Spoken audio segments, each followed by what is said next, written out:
Hello, I'm B.E. Bang, and this is my book Forever Enchanted. It's a magical realism novel that came out in October 2024, and it's available probably anywhere that you can buy books. I wanted to talk about my journey getting published, so I'm just going to talk about a few things while I cut out and work on making these pants. So it's probably a little bit more interesting to listen to me talk while I'm doing something. So I'm gonna sew, and you can listen to me talk about the process of writing and publishing a book. Let's get started.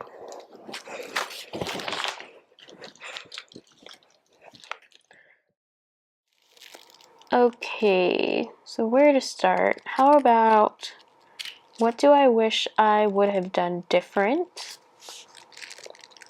Oh, actually, okay, how to start. So my self-publishing journey looked like, I want to say around November, December of last year, I started writing the book. I used a free app called Novelist to outline the book, and then I kind of forced myself to write scene by scene. In the past, I have some other projects that I've started, but because I didn't do a clear outline, I eventually get to a point where I get stuck or just don't want to work on it. And so this time I was like, you know what, to finish this project and actually publish something, because that was the goal for this project, I did an outline, and then in Novelist you can do the outline, and then I just wrote scene by scene by scene, no editing, no looking back. And that, I think, is how I finished the project, and I think I finished the first draft around May. And then I started doing self-edits, and then I hired an editor, and I could probably do a whole video on this about how I found my editor, but the gist of it is I used the Editorial Freelancers Association. You can post a job there for free, so that's what I did. I posted a job, and I got a lot of responses, like a lot. I actually had to close the post in like 2 days. And then I asked from about 5 of the many responses for a free sample edit of the same section of my book. And then I picked an editor. I also interviewed them over Zoom. The calls lasted maybe like 5 minutes. I just kind of wanted to see who people were, hear them talk about their process. And then I went over the sample edits again. So I hired an editor, and then in the contract, we worked out a contract and a time frame, so they specified specific dates that they were going to edit the book, and then I was going to get the book back to revise and then format it, and then I sent it back to them for final proofreads. And then I also had probably like 3 or 4 friends read the ARC 2 and get some more proofreads. Yeah, and then somewhere in there, about the same time that I hired the editor, I hired the cover illustrator, which I found 2 on Instagram. Actually, I reached out to a lot of people on Instagram to get pricing. A lot of people wanted anywhere from $400 to $2,000 or more just for exclusive rights and like complete buyout of the rights for the cover illustration. So I found 2 artists that I liked on Instagram. They were both young college kids, did not know anything about business, so I drafted contracts and had them sign them, just to make sure that, you know, they understood, you know, I will have exclusive rights to the image. They can't resell it or create merchandise if the book does well using that same image. And what I will be using it for, options of things I might use it for in the future.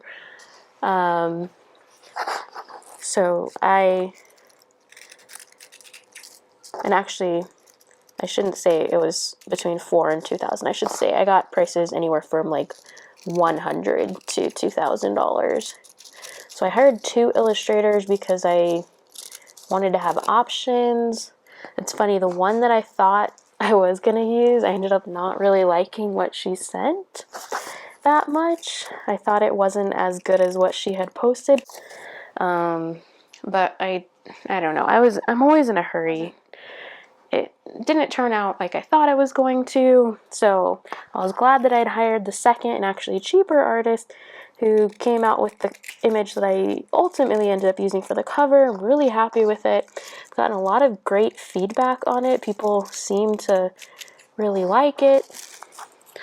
So yeah, somewhere during the summer in there, in addition to hiring the editor, I also hired the illustrator, and then I used a service to add the font, which I don't recommend.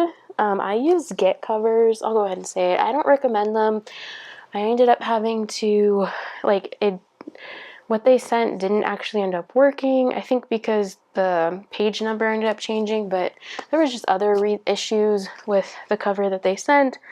They also nickel and dime for everything, so it seems cheap, but then it's always an extra $5, an extra $10 for whatever. So, and then I ended up having to get on, I think it's called Envato, and license the font and Photoshop to make some changes anyway. So it would have, I should have just probably done it myself because I know how to use Photoshop, but I thought I was saving time by paying somebody else to do the lettering, but I ended up having to do it anyway. So you could try Get Covers. I think if it was just a Kindle book, it would have been fine, but because of the paperback, it gets a little bit nuanced.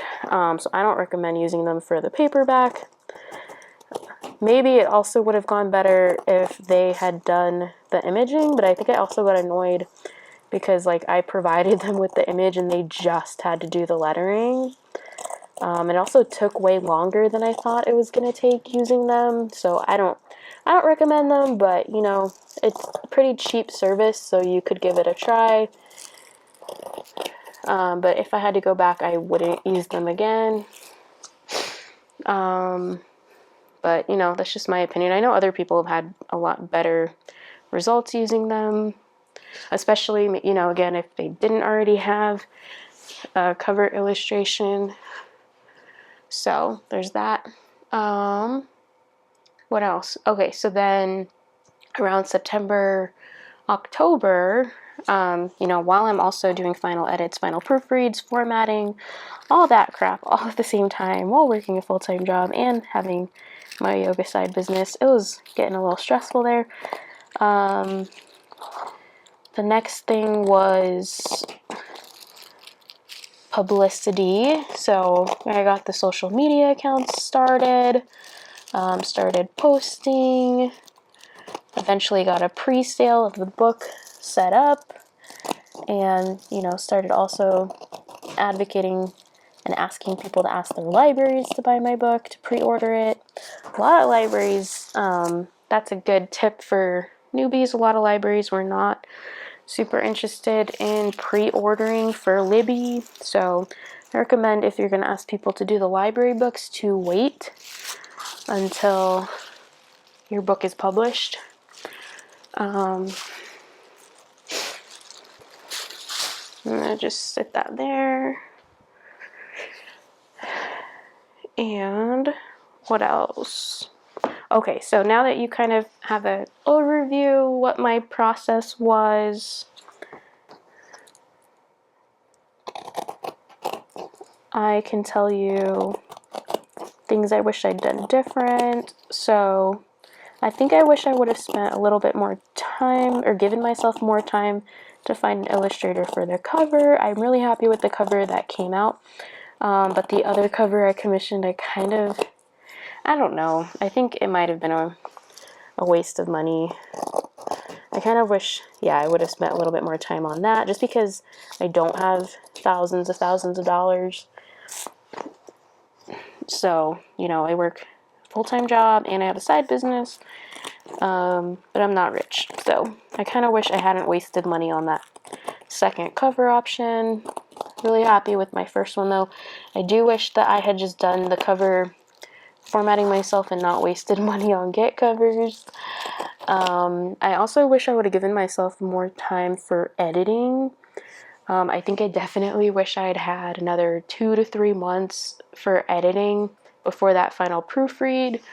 I felt like that whole process was very rushed, but at the same time, the reason I gave myself a deadline, like this is the date I'm publishing, and then set up editing and illustration and all the contracts around that, and gave myself a really tight timeline to turn things around. Also because I know, especially with my ADHD, the second I'm not interested in or invested in this project mentally anymore, it's just not going to get done. So it's kind of important to have those tight turnaround times, but at the same time, I feel like I'd be a little bit happier with the book. There might be some things I would change if I'd had a little bit more time to edit. But at the same time, I'm also happy with how the book turned out. I'm proud of it. I think it's a fun read. But yeah, that's one thing I think I would have liked more time to spend on editing. And I think I also, if I had more money and more time, would have hired a second editor, because it's always good to get a couple pairs of eyes on things. I think my editor did a really good job, especially at pointing out inconsistencies, like small things, which I found really helpful. But I definitely think I would have liked to have another person go through and like give more feedback and more technical edits as well. But I think my editor did a really good job. I don't regret hiring her at all. I just wish I'd had money and more time to have a second editor also go through it after my revisions. Yeah.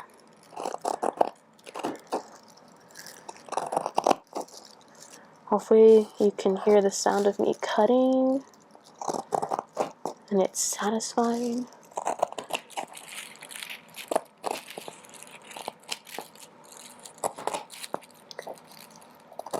In terms of writing and publishing a book, I think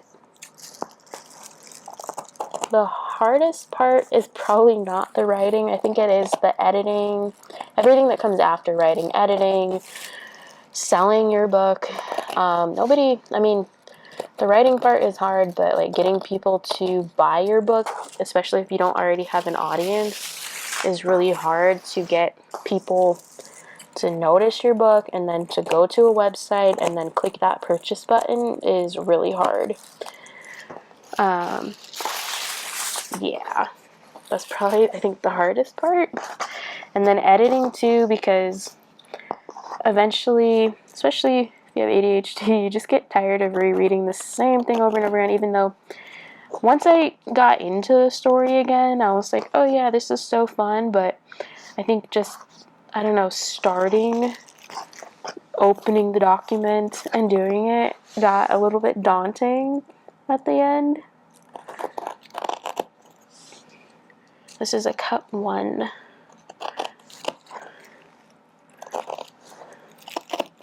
So yeah, I think everything after the writing part is the hardest.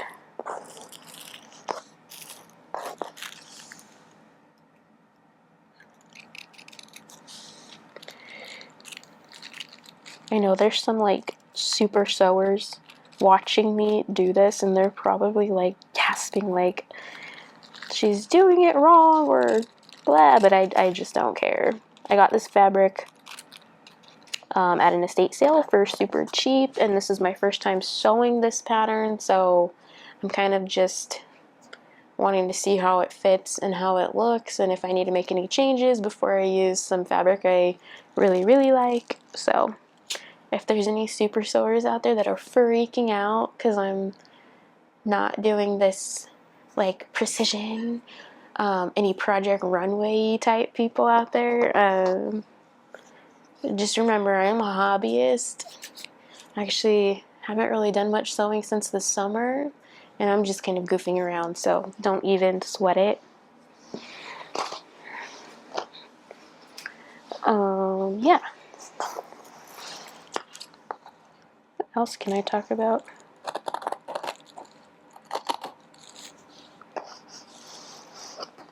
I think that's it.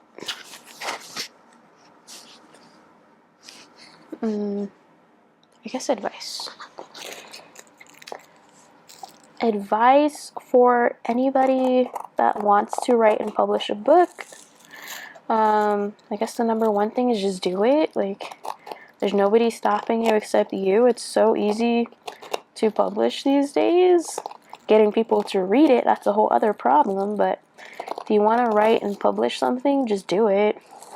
I know a lot of people are waiting because they want to get those traditional published deals. I didn't do that because I wanted something out and published this year in 2024, and traditional publishing takes a long time because typically I think first you have to find a literary agent, which is a lot of work. It's a lot of work. In addition to already writing the book, there's like, you have to write query letters, and there's so many different ways you have to format things. So yeah, I opted not to do that because it just seemed like a lot of work. But I think I also didn't realize how much work self-publishing was going to be before I made that choice. So they're both a lot of work. I think self-publishing for me was pretty satisfying, probably because it was faster to get my book out there. So pick your poison, I guess. They're both going to be a lot of work. But with traditional publishing, it could take years and years and years, and then you might still not be published. I think a lot of people recommend you try that first and then go the self-publishing route, but I do everything fast, so I was like, I'm just gonna put this out there. So you do you, but the only person stopping you really is you. So if you want to write a book, write a book. I recommend, again, outlining, using Novelist because it's free. Why not? Scene by scene. And then you can export it to Word or to a PDF, whatever you want to use after that. But I highly recommend outlining and then just writing scene by scene and then going back to reread and to edit. I think a lot of people get stuck because they don't outline. And I've been there. I have 2 projects right now that I've been working on for years that are not published because I'm just pantsing it. So I recommend outlining, writing scene by scene, and then going back to edit. And then after that, you can decide what you want to do. Do you want to have people beta read it, polish it, and then send it off to an editor, or start querying for traditional publishing? We just have one more. Actually, that's a lie because one of these is a cut 4. So I have to take the pins off and recut it. And then I think I'm done.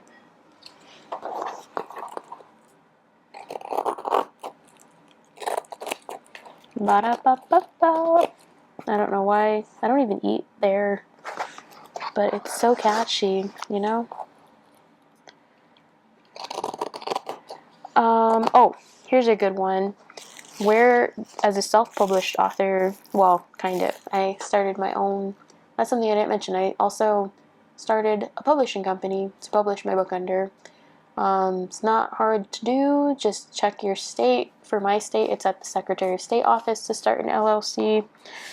And then after you do that, you can apply for an EIN, which lets you get a business bank account, which if you have an LLC, this is not legal or financial advice, but From my understanding, it's very important to keep your business and personal finances separate when you have an LLC.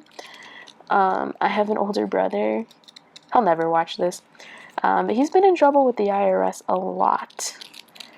And also tried to file bankruptcy before. So I know from my older brother's experience that it is very important, in my opinion, for me to keep my personal and business expenses separate. So for me, it was really important to start, when I started a publishing company, to publish my book under, which I did because I have other projects I intend to publish. It was important to get an EIN, so I started the LLC and got an EIN, and then separate finances. You need that EIN to get a business bank account, so that's what I did. I forgot where I was going. So distribution. A lot of new authors opt to do Kindle Unlimited, which means you can't distribute your ebook anywhere else, which means you can't get your book in a library. I didn't want to do that. I want people to read my book for free, so not through a Kindle Unlimited subscription. So I wanted my book in libraries, so I opted not to do Kindle Unlimited. So my book, I used Draft2Digital for the ebook distribution because they distribute to Libby Overdrive libraries.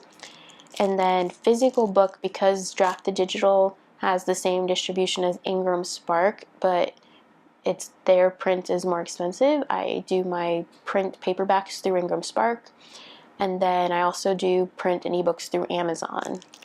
So 3 separate websites that I had to upload my book and figure all that crap out, basically. If you don't want to use Draft2Digital, I've heard Kobo also does libraries. I don't know that for a fact. Draft2Digital also goes to Kobo, so I didn't bother setting up that account. But bam, there you go.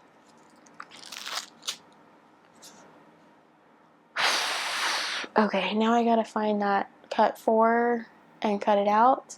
If I think of anything else to talk about in terms of publishing my book, I'll upload another video, but hopefully you got something out of my rambling or just enjoyed watching me cut out a sewing pattern. Yeah, I'll try to maybe also keep you updated on this project